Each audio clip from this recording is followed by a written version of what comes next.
नाशिकमध्ये लागोपाठ खुनाच्या घटनेचे सत्र सुरूच आहे।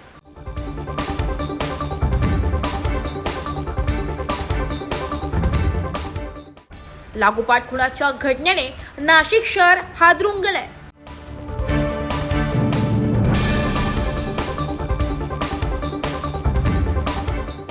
शहरात खुनाची मालिका सुरूच असल्याने नाशिक शहरात वावरणाऱ्या नागरिकांमध्ये आता भीतीचे वातावरण दिसत आहे।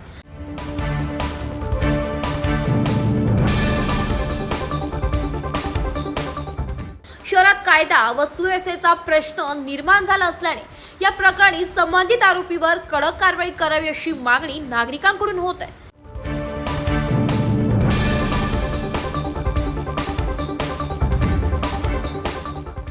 या घटनेमुळे गुन्हेगारीचे प्रमाण वाढले असल्याचं मत जनसामान्यातून व्यक्त होत आहे।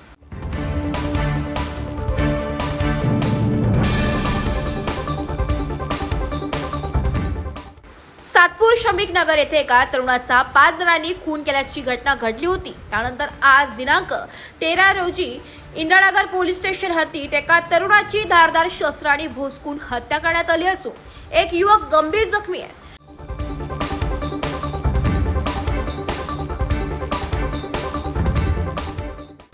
मिळालेल्या बातमीच्या आधारे दिनांक 13 एप्रिल रोजी रात्री 11 वाजेच्या दरम्यान पांडवलेण्याच्या पायथ्याशी असलेल्या एका सोसायटीमध्ये राहणारे रामदास नारायण बोराडे व राजेश सुदाम बोराडे हे घरात जेवण करून बाहेर गेले असता आपापसातील भांडणात समोर आलेल्या टोळक्याने यांच्यावर धारदार शस्त्राने हल्ला केला व सर्व आरोपींनी तिथून पलायन केले।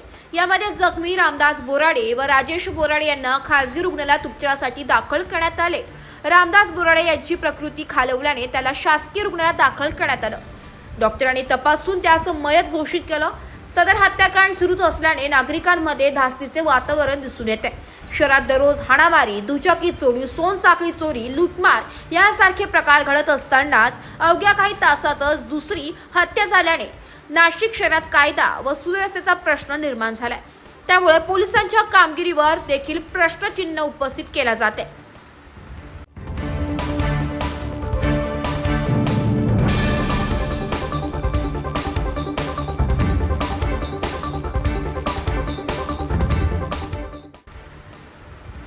Bureau report AB news Nashik.